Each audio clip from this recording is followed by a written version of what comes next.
국민의힘 권성동 원내대표가 어제 기자간담회를 열었습니다. 주말에도 쉬지 않고 전방위적으로 공격해대는 열정 하나는 참 대단합니다. 그런데 그 내용을 보면 재탕, 삼탕에 불과해서 타격감은 1도 없습니다. 권성동 원내대표가 어제 준비했던 메시지는 윤석열을 수사했던 공수처를 문제 삼고 우리법 연구회를 저격하는 내용이었는데요. 그 기조는 지난 금요일 오후 4시에 윤석열 법률대리인단이 발표한 기자회견의 내용과 크게 다를 것이 없습니다. 심지어 영장 쇼핑과 같은 용어도 동일했습니다. 고작 내란숙의 윤석열의 허무맹랑한 주장이나 재방송하려고 주말에 출근해서 참 여러 사람 고생을 시키는구나 싶었습니다. 그런데 인상적인 대목이 하나 있더군요. 권성동 원내대표가 느닷없이 사법개혁 카드를 꺼낸 것인데요. 우리법 연구의 사법 카르텔을 운운하면서 사법부에 대한 신뢰를 제고하기 위해 사법개혁을 본격 추진해 나가겠다라고 말을 했습니다. 하필 내일 내란숙 윤석열의 탄핵심판 최종 변론을 앞두고 사법개혁을 운운한 것인데 이게 헌법재판소에 대한 협박이 아니고 무엇이겠습니까?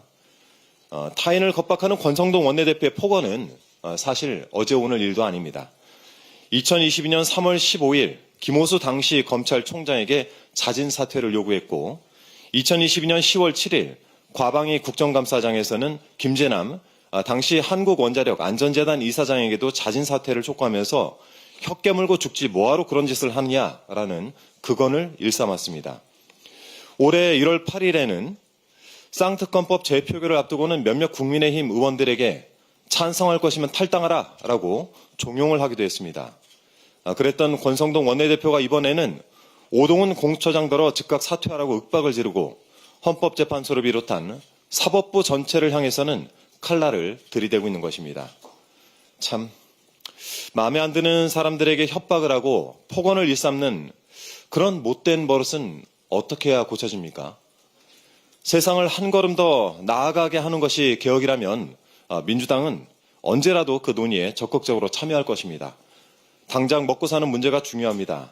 민생을 위한 개혁이 더 시급한 것이죠. 개혁을 좋아하시는 것 같은데 민주당이 권성동 원내대표에게 제안한 상속세 개편 토론 이건 왜 거부하는 겁니까? 민주당 김광현 의원의 토론 제안에 급이 맞는 의원 간 토론회는 언제든지 환영한다라고 말했습니다.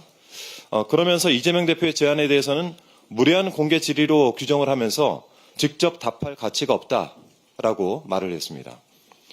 정작 이 질문의 핵심, 그러니까 상속세 개편과 관련한 국민의힘 입장은 무엇입니까? 이런 질문에 답 하나 내놓지 못하니 급이나 따지고 예의나 따지면서 도망다니는 거 아니겠습니까? 그런 실력으로 국민의 삶을 책임질 수 있겠습니까? 더욱이 이재명 대표의 인생 자체를 운운하면서 원색적인 비하를 서슴지 않던데 얼마나 고결하게 사셨는지 권성동 원내대표에 대해 찾아보니 본인은 남을 비판한 처지는 아닌 것 같습니다. 오죽하면 어느 온라인 위키 사전에 권성동 비판 및 논란 이란 별도의 문서가 마련되어 있던데 이러다 정말 기네스북에 오르겠습니다. 나와 있는 것만 몇 개 열거하면 국감중 비키니 검색 논란, 고3 비하 논란, 대통령실 사적 채용 논란 옹호, 구급 공무원 비하 논란, 사촌동생 업체 수의계약 논란, 강릉성 KTX 사유화 논란, 교육부 및 고용노동부 공무원 사적 채용 논란 등등 이 정도면 인생 자체가 논란 아닌가요? 얻을 것도 없는 거친 언사 이제 그만 거두시고 국민을 위한 토론을 시작합시다. 더불어민주당은 정중하게 권성동 원내대표님께 상속세 개편 관련 공개 토론을 다시 한번 요청드립니다.